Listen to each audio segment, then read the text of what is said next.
Hello, hello, hello. Welcome, Miss Allison. How are you? I am fantastic. How are you? Oh, blessed, grateful, super excited. Season one, episode one of the Life Portfolio. This is so many years in the making. Yeah, it's fun to finally have it come to fruition, and yeah, and you're a part of it. You're a part of it. I'm So super honored. I'm excited. super honored to be a part of it from the beginning. And kudos to you for, I don't know, the value that you add. And this has leveled you up, more voices out there, right? So, For sure, for sure. for, helping us and just being who you are and your experience. Uber excited, uber excited. So before we get started, quick shout out, pay the bills, right? So thank you, Miss Kathy Smith, for being our first sponsor. Kathy Smith is partnered with New Skin Enterprises, the premier anti-aging health and skincare company in the world. Her healthcare or her business is based on patented, innovative anti-aging devices and products. She utilizes AI technology in the devices and skincare products, and it's rocketed this company to number one in the industry. Thank you, Miss Kathy Smith. Her contact information will be in the comments below. Bills have been paid. Let's have some fun. So, January is Mental Health Awareness Month, and that is very it's personal to me. You know, I've got issues, right? Don't we all in some capacity, right? So I've battled and through and overcome mine. And I'm in a season in my life where now I'm just kind of looking to help others. And as you're very familiar with, I utilize Facebook in that capacity, Mm. right? Whether it's financial information, insurance, past experiences, things that I wish someone told me and I learned the hard way. Sometimes I share conversations I've had with others, keeping anonymity, of course. And you and people like you over the years, oh, you should start a podcast. You should start a podcast. Have you ever thought about a podcast? And I always brushed it off, brushed it off. And finally, I've reached a point where it's like, all right, those who know me and care about me and want to see me win and succeed in life are consistently telling me to do this, right? You know, mental health awareness was huge for me, right? Financial information and financial literacy and is right there. So I threw it out there on Facebook, and you said something that was really strong, which was open book, right? And that is crucial when it comes to things like depression and anxiety, right? Mm. Mm-hmm. The only way to get through it is to get through it with help in some capacity. So you and I have had some conversations, and for to enlighten the viewers and listeners alike, Allison and I met networking. Right, she threw it out there on Facebook. Ironically enough, I was looking for some networking opportunities, and there you were, pioneering something in Hamilton. So if you're in South Jersey, you need to go to the Hamilton Happy Hour. It's beautiful. It's so much fun. Yay. Amazing people, amazing people.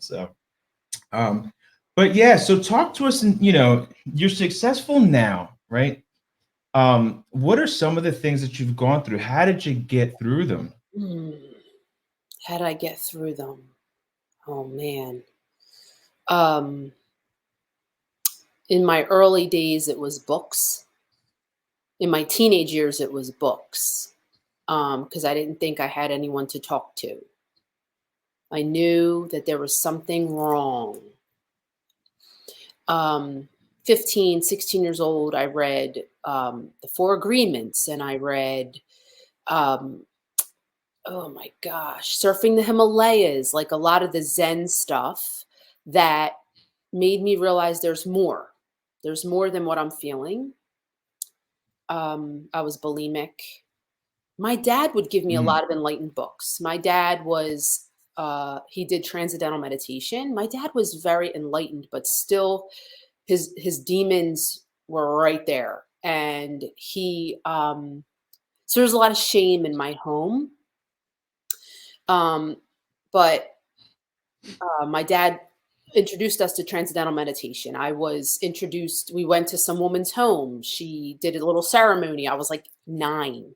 I was Gave just about me to ask, my how old word. were you when you experienced these Yeah, things? she gave me my word like that. I'm not supposed to tell anybody. And like I still to this day use that word. Like transcendental meditation is you meditate twice a day, 20 minutes. My dad did that. Like there were times where we were in the car and we had to be quiet because dad was getting his meditation in. But there was definitely when my dad found out I was going to see a therapist, I was 18 years old. My dad was angry, right? Really? He couldn't handle the vulnerability. He couldn't handle the authenticity of something's not okay. Like my child is hurting. But I was hiding food under my bed. I was very young because my mom restricted what I ate because she was so scared of me gaining weight that I'm assuming that that's what it was, right? She was trying to protect me.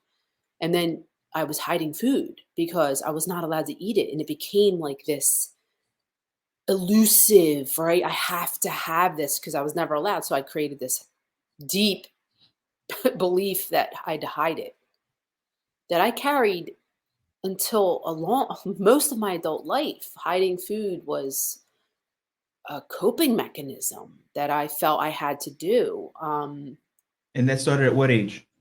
Hiding food, I was 4, 5 years old. Wow. Yeah, hiding food under my bed. I remember my parents obviously know I was hiding food. They just thought it was adorable. I guess they didn't, it was 1985 or 4. Like they didn't know what was really going on, where my sister could eat whatever she wanted because she was thin. Okay. I was not allowed. I was also a very highly sensitive kid. Like I've read so much about highly sensitive people that I just was needy in a way that my parents could not be there. I had great childhood. I had great parents, right? But I had needs that were not fulfilled. I was not allowed to express all of my feelings. I was not, and I had a lot. And so I created these beliefs. I'm unimportant. I'm incapable. Sometimes I'd go do a favor for my dad and it wasn't done perfectly. And there was criticism. And so I created this belief that I'm not capable, that I'm not worthy, that if you are overweight, you're unloved or unlovable. But then there was this push pull with food where I'd use food to cope, but then I'd use food to punish. Because if Mm. you don't meet the standard, then you deserve to be fat. Because fat is worthlessness. So many Were toxic you beliefs. creating this environment within yourself, or was it something that were these like the parameters that your parents You put in know, place? I think a lot of it I created. Um, my parents were proud of me. They supported me. My dad was hard to please. There was a lot of uncertainty in the Mm. house. My dad was a very successful entrepreneur, but when you had to toe the line. And he also, and I might have talked to you about this, but he would give and then make me feel guilty for giving at certain times, hold it over my head, money or gifts or whatever. I mean, I listen, I lived in Paris for a summer. I mean, I did fantastic things. We traveled the world, okay? But underneath, there was a lot of shame, a lot of guilt. My dad used that as a tool for control, Understood. right? And he did his best. My father died in '09. He did his best, but he had his demons, Mm. right? And it was generational. My great grandfather, my grandfather, my dad, right? And my job, my one job, if I do nothing else, is to not hand this to my daughter. Yeah, Okay. for sure. And until my heart stops beating, it will be my mission to undo all of that and then implant in her healthy beliefs, which is sometimes I think is hard when You're confused. What comes out of my mouth? Is there shame? Is there guilt? Am I holding things over our head? Because sometimes I don't know. Right. And so my mission brought me to therapy, brought me to read over 100 books, brought me to, and that started before Julia was born. I've always been I was in recovery for food addiction for 12 years. And I became a life coach. Now I'm helping others. Right. And that's all because I believe that there's a purpose in my pain. Why else would there be pain? There's purpose in Right. it. Right. And so I want to help others, first of all, know that they're not alone, right? That they're not alone. Like, it doesn't have to be this dark secret that you're having a bad day or a bad year or you feel like you're a failure, right? Listen, I could talk about this forever, but our brain loves comparison. Our brain, the toddler brain, is the fear-based. It's everybody has the negative bias. That's the way our brains are wired. It doesn't mean anything has gone wrong because your brain's telling you you're not good enough. Just a thought, right? And I've Yeah. learned all this from books and from coaching and I believe me, I have my bad days. Okay. I have bad months. When I you have when you tools. hit a rut, right, Mhm, which everybody does, mhm, whether you're in sales or not, everybody mhm. hits ruts. Having that background, me personally, I'm just more keen to getting in my own head sometimes, right? Like I may feel something coming on, and for me, what works for me is something I learned actually from my pastor, which is it's very difficult to be angry and grateful at the same time, Yes. right? Like those two, for them to coexist in the same space is extremely difficult. And my bouts take me to an angry place, right? Mm, My fuse gets really short. And I'm 46 now, about to be 47. So I can see it coming a mile away. I wasn't able to do that 25 years ago, yep. right? And I would just, my wife, it was almost like it was an unspoken conversation. Um, we just knew each other well enough. She knew he's in one of his moods, give him some space, right? And she didn't have to say anything. I didn't have to say anything. I would just have my space, and my space might be go downstairs and play a game of Madden, come back upstairs, and I'm good now. I just need to pause Okay. Yes. Pause. and just disconnect from that. And I don't know why it's there. I might take a nap, and when I wake up, I'll be in a better place, kind of a thing. And that was my way of muscling through, right? Power through, whatever that means. Yeah.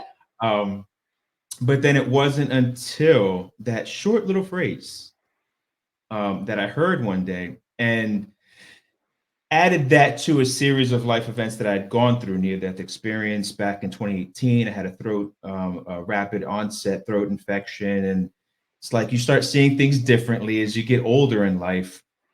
And I realized there was just so much there for me to be grateful for, right? The things that I took for granted in every little way, I just start to be grateful for, even challenges. All right, it's a good fight. Let me see if I can win this thing. Right. That kind of a thing. And for me, I say all that to say this: when I feel that coming on, because it still happens to this day, I'll just be in one of my moods. I just start thinking about all that I've been blessed with, all of the beautiful people in my circle that I've carefully curated especially over the past few years, removing negative energy, right? I can scroll through my Facebook now and it's all positive juju, people such as yourself that are always throwing good things out there. And I know there are people, I hate social media and this, and I can't stand Facebook. And I've removed all of that negative energy from my timeline. Is fun, Yeah. right? My Same. timeline is positive, Hmm. right?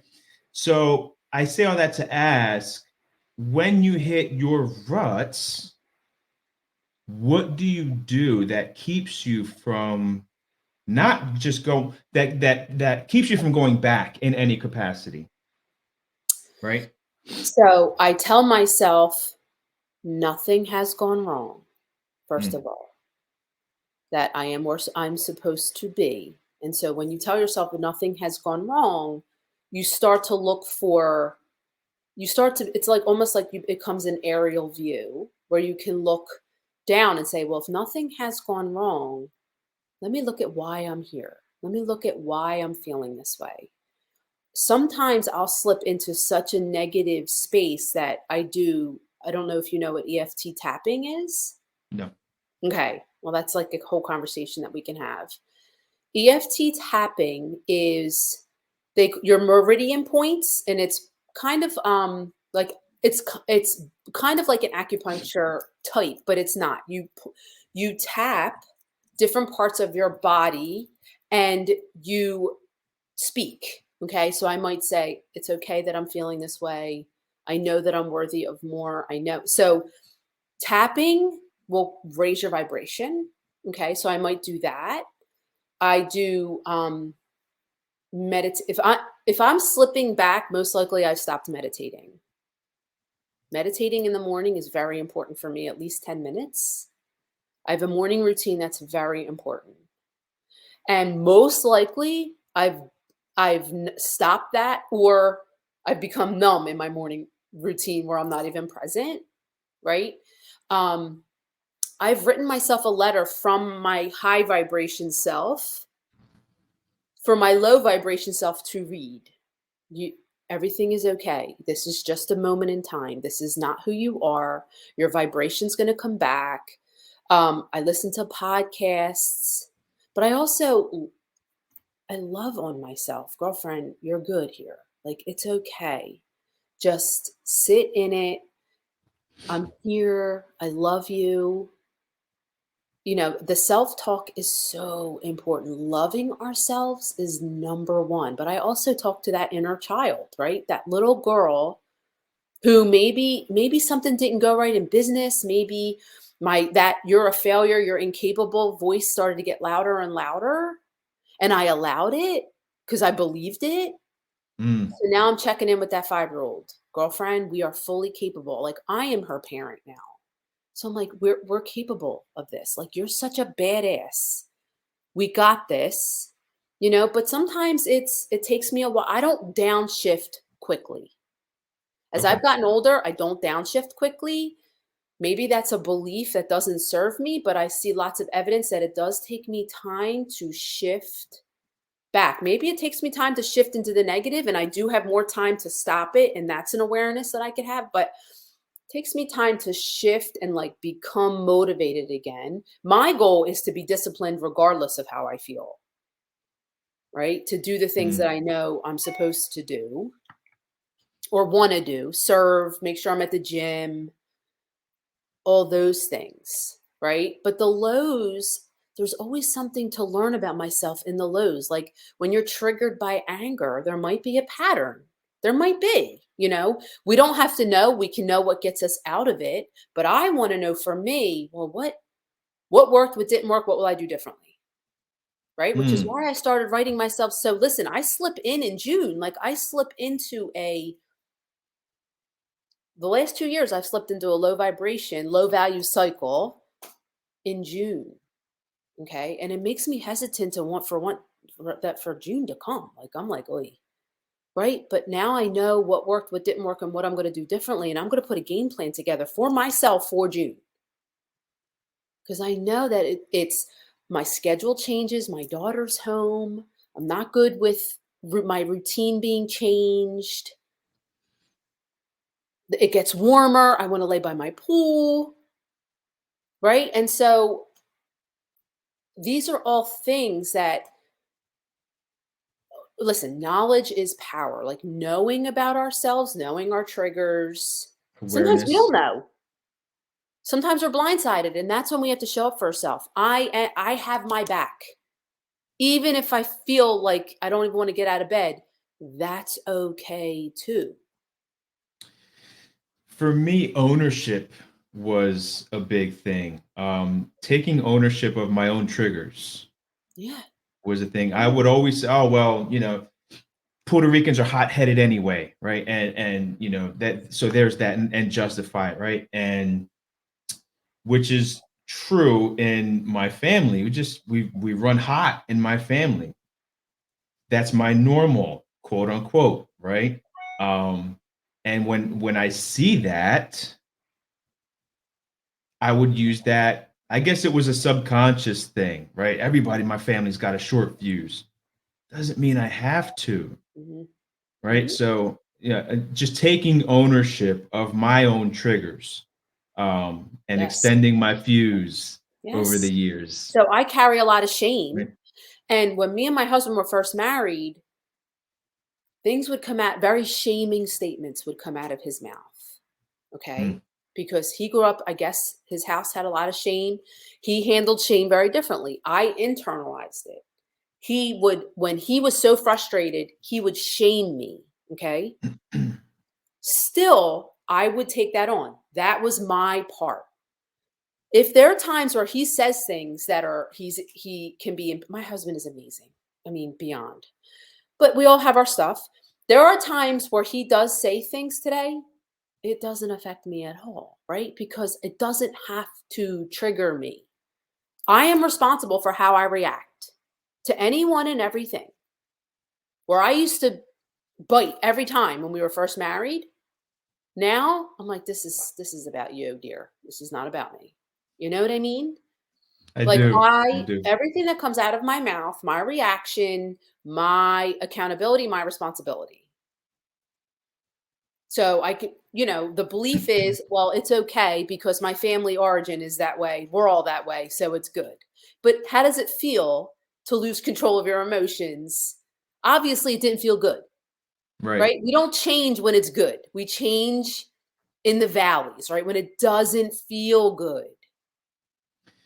And my anger issues, stem from, troubled childhood. Mhm, My wife and I have what we call maintenance talks, mhm, right? Once or twice a year. Just checking the oil in the car. How am I, right? How am I as and every all cards are on the table. Full disclosure, right? How am I as a husband? How am I in the bedroom? How am I as a father? How am I as your friend? mm, Right? In every capacity that I can be, how am I? Because in my head, everything's perfect, right. right? Yeah. Is it in fact that? And we'll have that conversation, and then we change, we turn the tables, and we turn the conversation the other way, right? Um, and in one of these conversations, probably the better part of 20 years ago, Allison. I think it might have been in between kids, and my kids are 19 and 23 now.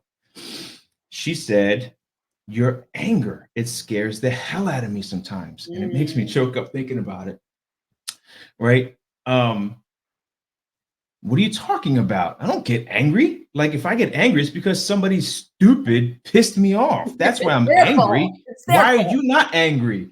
In fact, I'm getting angry at the fact that you don't get angry. Like, and immediately deflect,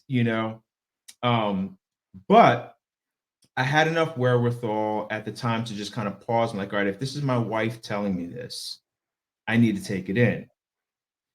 It's taken me this long to get to the point. It's almost like I'm a recovered addict, right? Like you're never cured, right? You're never not a drug addict. It doesn't work that way, right? And I had to get that way with my anger issues. Still have my triggers to this day, but man, I'm so proud of how long that fuse is anymore. I find more value in walk. It's almost like Bruce Lee, like him knowing what he could do to you was enough for him. It's like, okay, you're right. I'm wrong. I'm just gonna walk away because if I don't, you're gonna have a long day, And that was enough for him, right, to walk away. And I've reached a point where it's like, all right, I know what can happen if I lose myself right now. There'll probably be some police involved, and for what? You know what? Let's go watch a movie. You want to go to movies? Let's go to the movies. Mm, Bam, everything is right in the world, you know. Yeah. And I've learned that. And I find I don't want to say I look forward, but I get so much more proud of myself in Yes. those moments. Yes. Right. It's like, man, I just did that. And Like 10 so, years ago, I would have lost it. and these are all coping mechanisms from our childhood, right? That's a coping mechanism from your childhood, I'm guessing, right? So in some For way sure. you created that to protect yourself. They're protectors, right? And for me, it was eating was my protector, Hmm. okay?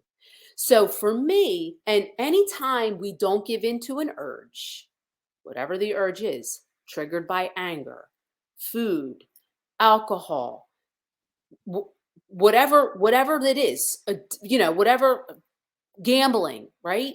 Whenever we don't give into that urge, which is just a protector, which it's not truly protecting us, but that's what deep down we think it is. Right. Whenever we don't give into that urge, it lessens, right? And so I was taught one of my ways to combat that is to go set a timer for 10 minutes and just sit in the urge, right? For me, if I had an Mhm. urge to, because I would say eat the paint off the walls, right? Binge, right? Binge, I mean, thousands and thousands of calories as a protector, because maybe I had shame. For me, it was also, now I'm going to punish myself for not being good enough, Mhm. for hurting my friend, for getting stopped by a cop, for yelling at my kid, whatever it was, I would use that as punishment and to cope, numb, right? But just sit in the urge. Don't go do anything. For me, when it comes to food urge, don't do anything. The urge is just it's a vibration in our body that's coming from a thought. That's it. Set a timer and just sit. And I talk to that little girl. You're good here. We just ate, right? We're good. You don't need to eat. You can feel your feelings. It's okay. You made a mistake. We're learning. Like I just do not. Refine your center and your alignment, right? Yes. And every time you don't give into that urge, it's lessening, which is why it's a lot easier for you. And it takes time. Listen, I'm 45 and my relationship with food has just gotten to the place where food can be totally neutral to me. Where there used to be good food, bad food, restricting, binging. It's new. A piece of cheesecake is neutral until you bring a thought to it. Mhm. And you're going to have a very different thought about cheesecake than I am, than my husband. He loves cheesecake. Like it's all neutral, right? So whatever situation created rage to you is neutral to circumstance. Circumstances are very neutral. A circumstance is something you can prove in the court of law, right? No drama, no, just this person said this. You could prove that in a court of law. Then someone has thoughts about that. You might have different thoughts than I would. That's going to create anger, right? It's all neutral. It's all the thoughts that we bring to it. And so I've learned over time that if I just sit in that urge, man, lean into the hard stuff, lean into the urge, lean into the hard conversation, really lean into the challenge with love and have my own back, regardless if I fail, regardless if I win, regardless if a judgment, regardless of whatever, I have my own back, regardless of how I feel, even if I feel like I don't want to show up. And I mean, it took lots of therapy. It took lots of coaching to change my beliefs, right? Because There's sometimes we that don't even know what gratitude the in there. beliefs are. Yeah, for sure. Yeah, love it. The beliefs can be so deep, we don't even realize where they're coming from. Like my belief about receiving. It becomes your normal. Yes. And then you're sabotaging yourself. As entrepreneurs, man, you're not going to succeed if you don't believe in yourself or believe that you deserve to receive. Don't even get out of bed, bro. Yeah, say it again. Because you can sell and sell and sell and sell, but if you don't believe, the energy comes out very different. 100%. That was a big Versus challenge for I me. need Yeah. to be in this room to help you. You need my help. I can help you versus this person's never going to buy from me. I can't help this person. But yet you're out there talking. It's graspy. It's confusing energy versus let's do this. I can help you change your life. or what, whatever it is, Where was, and this is going to be something that someone needs to hear because they may be in this space as we speak. What was your lowest point? Oy, oy, oy, I had so many. Actually, my lowest point, and I shouldn't say I've had so many because I need to reflect on how I've grown. I was 22, 21. I was 220 pounds. I would cry to we were dating at the time, my husband. I would cry to him, please don't leave me alone with the food today, babe. I can't be left alone today. And I just would eat and eat like a drug addict. I mean, it was like a heroin to me. I couldn't stop. I begged him, don't leave me alone. And I just ate and ate and ate. Like, it's so crazy. And my husband, Mike, was like, I got to go to work, man. Like, I'm trying to make a living here. Mm. And I'm crying to him, and his heart is breaking. And he didn't know what to do. We were young, 20. He was 21. Maybe I was 20, somewhere in there. And I just didn't want to live. I didn't want to live. But what I do know How deep was, did that go? Like when you say I didn't want to live, right? How deep was that thought? oh, I don't know. I mean, because I don't know what someone who is suicidal, that actually takes their own life. I don't know what the difference is. I mean, I I never like planned suicide, but I just didn't care. And if I was driving down the road, I'd just be like, listen, just someone hit me to put me out of my misery. Or I would wear the same clothes for days at a time, like not even care to bathe. Um, Desperate to end the pain, which is why I kept eating. Um, and I never wrote like a suicide note, but I would think about it. Um, What did that look like? Were you thinking, well, what would happen to my husband or that then boyfriend or I mean, honestly, probably one of the things that saved me was, well, my best friend was in Florida at the time, clean from heroin, freshly clean from heroin. And she's like, Allison, I want you to go to an OA meeting, Mm, because I would share with her my darkness, just her and Mike. She was in Florida. Mike, literally, he was the only human on the planet that I could be myself with, or I felt that I could. So it was like, oh, he's back. I can just be me again. yeah. And I just felt like I couldn't be me. Like, it was wrong to be me. I created that belief.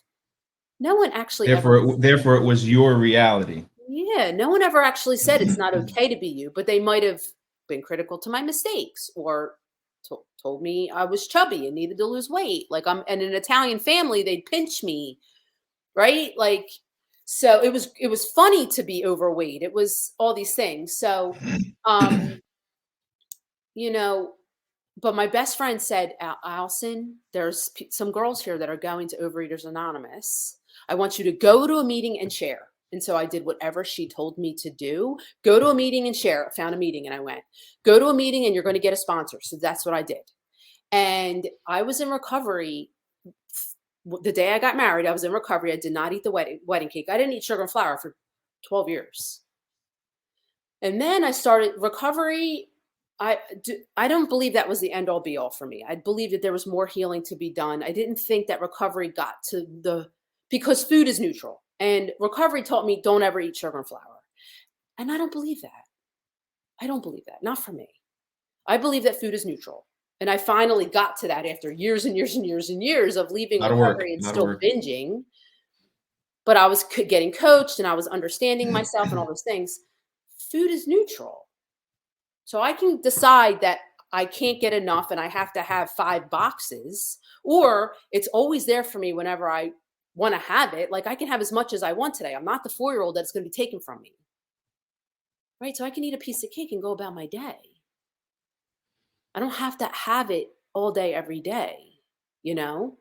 So, I mean, I, it took me just like with your anger, it's a journey, right? And that's why you have to show up for yourself. And when you fall, you get back up and you try And you again. have to find value in the journey, Yes. And you have to right? see, there's a great book called The Gain versus the Gap.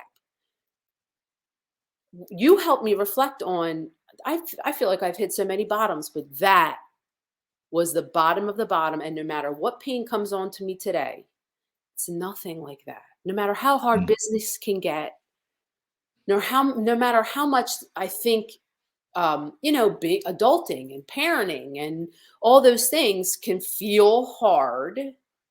Not, it is a breeze compared to feeling like I had no one. I didn't know how the pain was going to go away. Thank God I had my best friend who I trusted with my whole life, and Mike, who didn't understand, but loved me and saw me. I gained 60 pounds. I don't even think he ever saw it. Mm. Bless his Literally, soul. you know? So one thing, and it's just natural as parents, right? What do we always want for our kids, right? We want them to have better, right? Um, so many things that I'd gone through and endured as a child made me the adult that I am. So one of the challenges was, how do I teach my kids that without putting them through that, Mm. right? How do I shelter that? How do I shield them from all of these other issues, right? That I've seen memes, of the parent, kind of flexing and taking the arrows in the back while the kid plays marbles underneath, you know what I mean? That kind of stuff. How, with your mental health issues, do you nurture your child? Do you protect your child? Do you raise her to learn the things that you've learned without her having to go through what you went through to learn them, especially with regards to food and self-love, right? And everything else that you've gone through and learned. Well, I'm sure I'm making mistakes because We all do. I'm a very intense individual. And so I have a therapist who helps me with parenting, and I check in with her. I'm doing this with her. I said this to her. I allowed her to eat this. Is this normal? Right? Then there's my coaching side that I teach her all about her brain. I teach her about her thoughts. I teach her that your brain doesn't want you to do anything hard. Your brain's going to talk you out of going out for the school play. Like, it's okay. If you want to go out, I talked to her about her prefrontal cortex, which is your conscious, that's like, oh, I want to go out. That looks fun. Like, maybe let's do that. And then your primitive brain's like, oh, we can't do that. They're going to laugh at you. You're not going to know your lines. Like, I explain all that to her. I think I started a little too young. I'd get on my soapbox. And my therapist is like, when she cuts you off and changes the subject, stop. Man, I wish I Because would have known that. like I'm overbearing, right? And so as far like my daughter is an emotional eater, and I used to be triggered by that. It used to scare me, like panic through my body. I've grown, and I'm like, so she said to me, Mommy, I think I'm an emotional eater. And I don't know what she sees me do. I don't know how she's processing. I weigh and measure some of my food. I used to weigh and measure all of my food. I don't know. Most of the time, she didn't see me eat pizza for a long time. No bread, no sugar, no. Now she's seeing me eat some more. So, Mommy, I think I'm an emotional eater. And I said, well, what does that mean?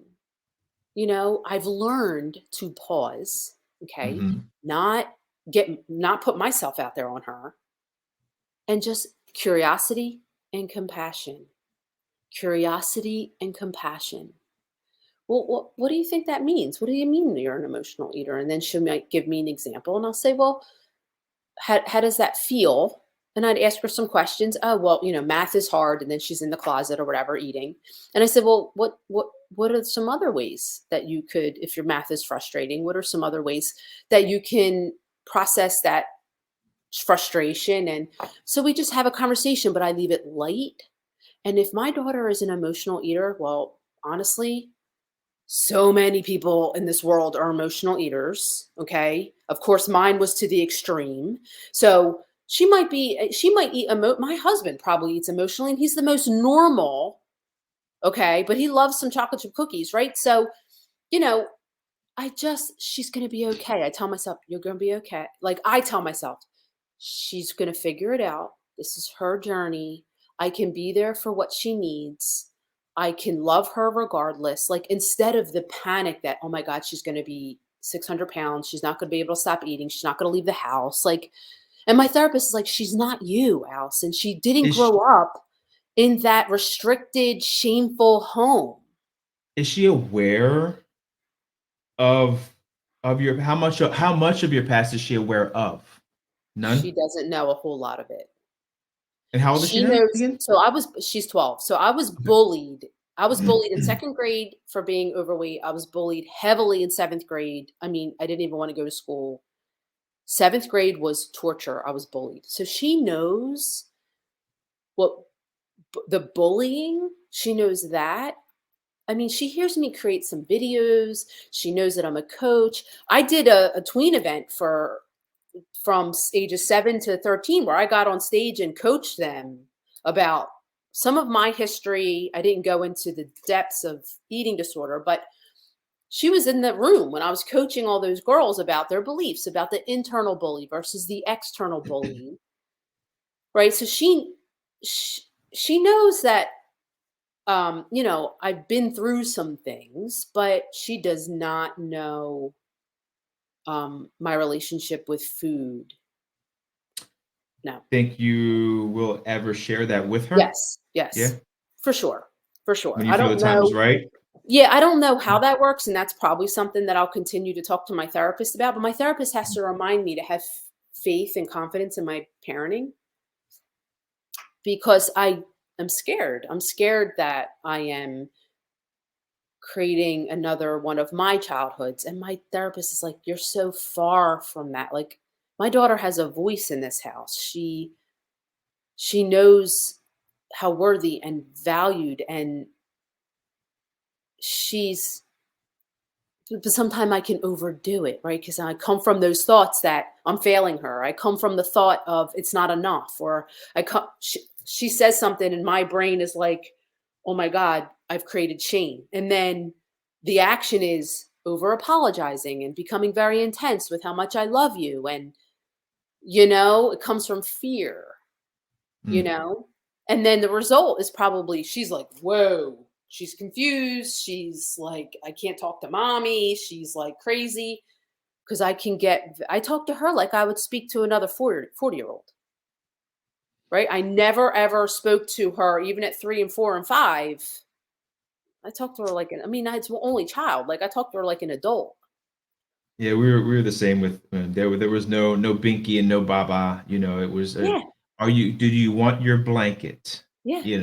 Yes, yes. And I talked to her about everything. I talked to her about her feelings. I talked to her about my feelings. I talked about why I'm very the things that how I teach her about money. Like I was spoiled. I mean, there was a plentiful of money, and that did me no good because at 27 years old, I'm like, where's the money tree?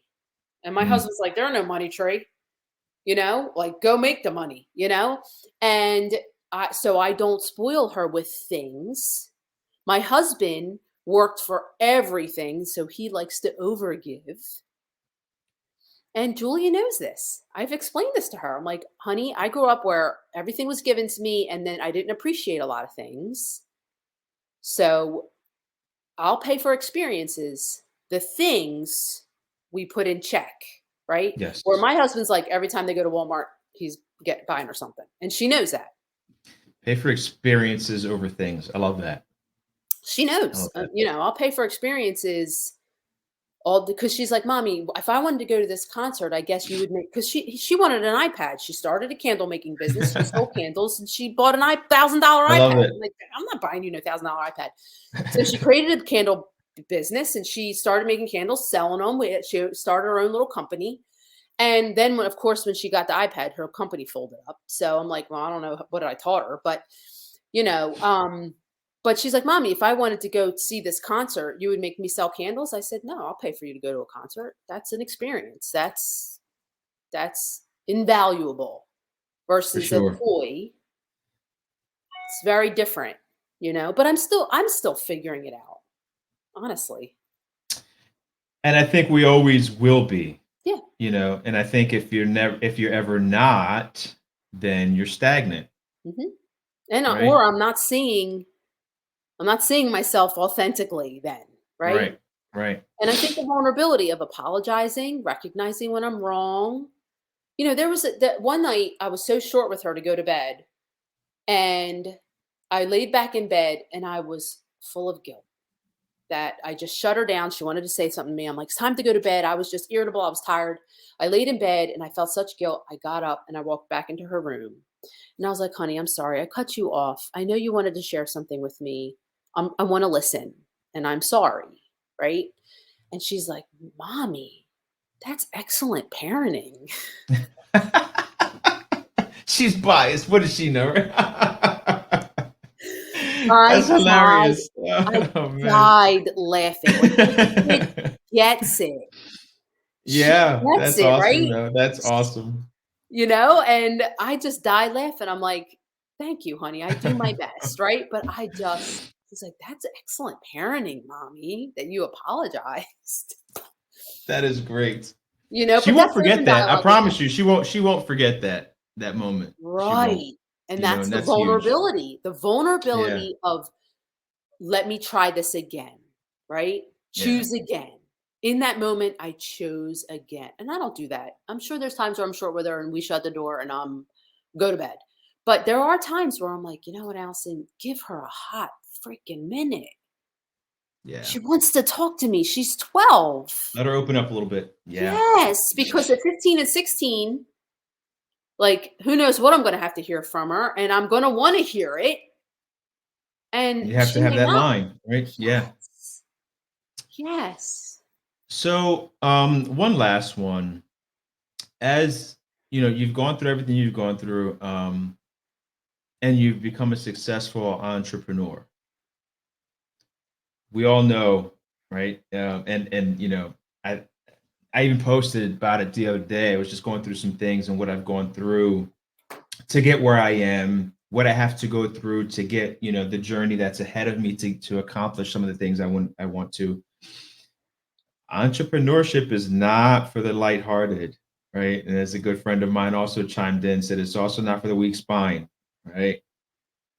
So, given your challenges and your history and your journey, what is one bit of information, one bit of advice that you might give to an entrepreneur that is in their journey and or someone who is where you were from a mental health perspective?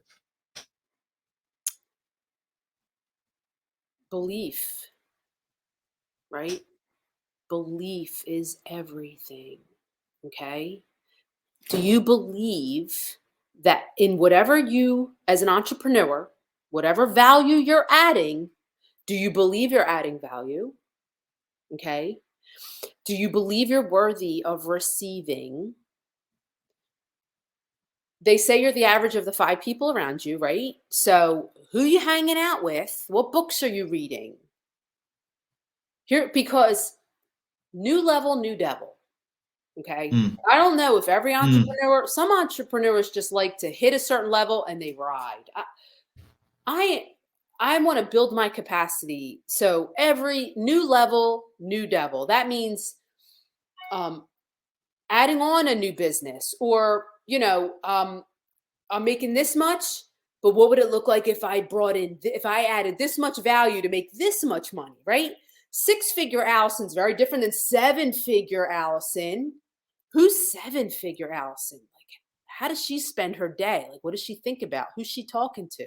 What does she believe about herself? How much value is she adding? Right. And that's coaching, asking like really good questions, but um, I just think be ready to work hard. What do you think about failure? I'm going to give you a lot of things. What do you think about failure? And do you believe truly you're adding value? And I don't say that to question in a negative way, but Mhm. when you see, when you network, you walk into a room, you don't know anyone. I love networking. I walk into that room, I'm like, I can help every person in this room. Absolutely, 1,000%. And that you have to believe that, because who else is going to believe? There's no one behind you, Yeah. right? There's no one behind you. It's you, right? We show up very differently. I want to ask you. I want to ask you this question: Okay. where does money come from? How's money created? How's money created? How's money Belief. created? Belief. I mean, it's Yes. printed, and until we believe that it's worth what it says, it's a piece of paper. Well, it comes from our thoughts. Money is Mhm. created in our mind.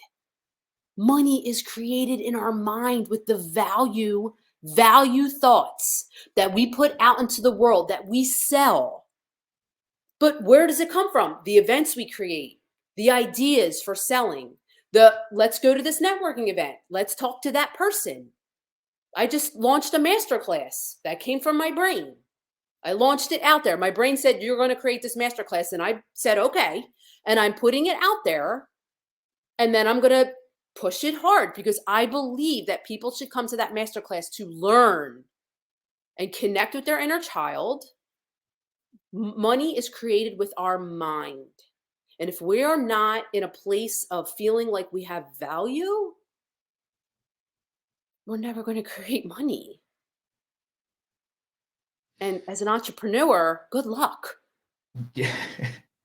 And your belief can be a 4 and still make money, right? Your belief can be a 6 and you're going to make more money. But when your belief is a 10 out of 10, you're unstoppable. And then there's times where you have to believe where there's no evidence. I mean, Kevin Hart came from the slums of Philadelphia and is who knows how much money he's worth. He created money with his mind out of evidence he did not have. He used other people Strong. as evidence. Strong. Love it, love it, love it, love your spirit. Cannot thank you enough for the level of transparency. Yeah, love it. Given the subject matter, right? It's extremely difficult. So, where can anyone reach you? What contact information, website? What do you have where if someone watching this says, "Damn, she's a coach. I want to work with her," right? How do Yeah, they awesome. find Miss Allison Gallagher? So I am AllisonGallagher.com is my website, and you can link through coaching because I'm also a professional photographer. And when this airs, my website might look very different, but you can find me through coaching. I'm also your coach, Allison Gallagher, on Instagram, and Allison and Studios on Instagram is both photography and coaching. So, and I guess that's everything. Um, but I would love to just tell people you're not alone in your dark places. Reach Mm, out. Don't sit alone in your thoughts thinking that they're true. Our thoughts are not facts. They're not. They're just thoughts. They're not fact based. And that's what, like, I think depression. It's just believing the hamster wheel negative thoughts over and over and over. Now, as far as chemical, different, right? Clinical, I don't know all those things. But other than that, it's just when you follow your negative thoughts down a rabbit hole, um, that's when you reach out and read books and get a coach. Absolutely. Coaches can change your life. 6, 7 years ago, I so could have used you. So could have Listen, used you. kudos to you for your resiliency, right? And then you turning and using your pain for purpose, right? That you are a beacon to so many people, and you have committed yourself to helping as many people as you possibly can. That's one thing I always remind. I'm blessed to be a mentor to many, and they always thank you so much. And listen, until he takes me home, I'm here. Same. And like, Same phone number, same Facebook, same all of that, same email address. I'm not going anywhere until he changes that. So same. that's And that's the best I can do. it excites me to think about helping. And as I'm a general life coach, so I help people make more money. I help people create boundaries. I help them have more self-confidence. I definitely help people when it comes to their relationship with food, but my journey has I've learned so much that I can help people in so many ways. And it's like, how can I sit back and not? That's it. That's it. Find the purpose in it. Find the purpose in it. Yes. Thank you again. Bless your soul. Bless your husband. Yeah. Bless Same that to you. beautiful baby girl of yours. And yeah, I can't wait till this airs. And thank you again. Hell, might even do a part 2. I can talk to you all day long. Woo! And we'll miss you. This Thursday is my Hampton happy hour. I'll miss you. Send my love. I send my love. I will. Blessings. Thank you.